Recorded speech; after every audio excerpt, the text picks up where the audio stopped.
Ito ang balita ko. Ito ang balita ko. Para mapag-usapan lang natin.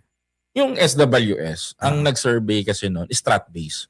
So si Stratbase, sinurvey niya at binato niya kay SWS. Ang kwento lang allegedly. Pero may patotoo naman yung sa news na meron talaga na si Stratbase ang nag-ano. Saka makakakita, magpapasurvey ka. Pare, boss, magpapasurvey ka sa Mindanao lang? Yes. Bakit ka sa Mindanao magpapasurvey? Subukan mong pasurvey sa Visayas at Luzon kung malakas ka. Kung malakas ka. Alam mo, sabi ko nga sa mga kababayan natin, excuse me, it's a mind conditioning. Oo, tama naman. Alam mo yung survey na nangyari doon, binulat-lat ko yan eh. Kumbaga ang survey, tama naman si Koy, binulat-lat ko yung survey na yan. At nag-imbestiga ka. nag-imbestiga ako kasama ang aming team. Iba yung word na binulat-lat eh. Oo kasi iba yung nasa isip ko eh. Ay ba? Parang yung binulat-lat mo, naalala ko yung nasa Boracay tayo. Ay! libro. Yung libro sa kwarto. Yung libro. Game. Ganito po yan kasi yan. Nakalagay po doon, opo, mataas si Sara Duterte sa Davao.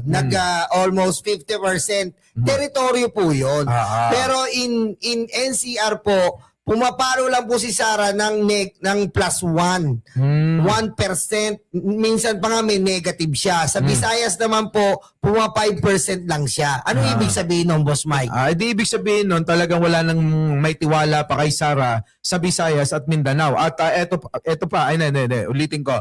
Wala nang tiwala mga tao sa Visayas at Luzon. At sa Mindanao naman, sikat tayo ron. Yes. Ibig sabihin, kung sikat tayo ron at pinanonood tayo ng mga taga Davao City at ng mga karatig bayan, lalawigan, probinsya, dyan sa Mindanao, tulad ng taga Sulu, Sultan Kudarat, taga-suporta natin yan. Kaya shoutout po sa inyong lahat. So, ibig sabihin, kung ang ating susumahin yung survey talaga na totoo. Totoo. Ang mangyayari diyan baka lumamang pa si Pangulo. Siyempre. Pero papansinin natin, ilan si Vice President sa Mindanao? 35 50 to 60% sa teritoryo sa Davao. 50 to 60%. Yes. So ibig sabihin there is a 40% na naniniwala kay President Bongbong Marcos. Yes. I-plus natin yung Visayas at Luzon. So ibig sabihin yung 50% lang pala doon lang pala malakas. Si Sara Duterte. Yes. Klaro. Hanggang doon na lang siya. Good luck sa 2028. Wala. Alam nyo, nandi dito sa studio ngayon, acknowledge ko lang, si Mima Alicia. Dumalaw sa studio, dapat kasama natin siya. Kaya lang, mukhang nga natagalan, mga kababayan ko. Ewan ko, kung May balita ko eh. Mayroon daw ibabalita si Mima. Pwede natin upuan. pwede ba yun? Dito sa tabi mo muna, dito. No? Pwede ba, boss? Gawa ng paraan? Okay, habang binibigyan po ng upuan si Mima. Hindi, ako muna focus lang. Sige, Pag focus lang po dito. sa kanya. Habang pinapagbigyan po ni si Mima Alicia ng upuan, binabati po natin ang mga board passer. Binabati ko kay lahat. At syempre, numero 1 dyan, si Pulong Duterte. Congratulations, Pulong. Ikaw ang number 1 bar passer. Nakatanda mo ba yun? Hindi ka namin makakalimutan, Pulong Duterte, kung saan talagang ikaw ang number 1 sa bar. Ha? Nang iniyot mo, ang 1,000, bayad mo, kuripot. Sabi ko sa inyo, huwag niyo ako papabayaan sa mic, napabayaan na ako dito. Aray ko. Ano ba kasi yan? Partner, ano ba kasi yan? Balik si setup sila dito. Kasi biglaan tayong bisita eh. Hindi, tol, kasi naglabas na yung Supreme Court ng mga bar passer. So, naalala ko lang bigla si Pulong. Siyempre, sikat na sikat yan. Nakatandaan mo yung sa bar, di ba, yung bugaw, sasaksakin niya ng patalikod na kutsilyo. Tanga rin no? Aray ko. Hindi, balikan natin yung topic natin. Tama naman yun. Oo. Nandito na si Mima. Hayaan muna natin bumati. No? Mima. Mima, bati ka muna. Okay, magandang hapon po sa inyong lahat. At salamat nga po pala dito kay Boss Mike sa pag-imbita sa atin. Sa aming lahat. Hindi naman. Salamat sa inyo. Parang gusto ko din magpatayo ng ganito. Yun. Magkano ba to? Yabang ka lang. Magdulyari sa pera niyan eh. Anyways, Mima, biglang Nawala yung moment namin eh. Yung momentum namin doon sa pagpapaliwanag namin. Oo. Okay. Ayan. Okay na.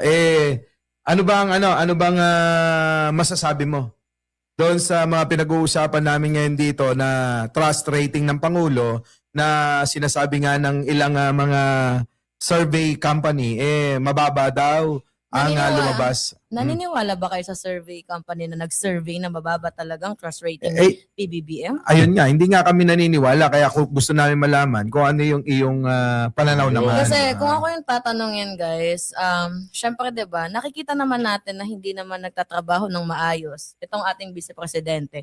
Laging nasa ibang bansa. Hindi nga nagsasalita tungkol sa pangkalahatang issue ng bayan.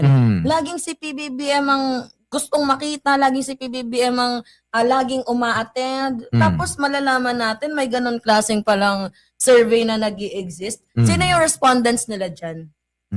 Sino yung tinanungan nila? Diba? Ang balita ko is sa Mindanao ito nagpa-survey itong si Stratbase. Ano nga asahan natin? Syempre location nila yan. Ganito kasi yan. Baluarte. Ganito kasi yan, no? Kung sino kasi ang nagpa-survey, yung kasi ang kailangan paboran ng survey company. True. May bayad eh. Siyempre may bayad yun. Tama. Negosyo. Negosyo nga kasi, no?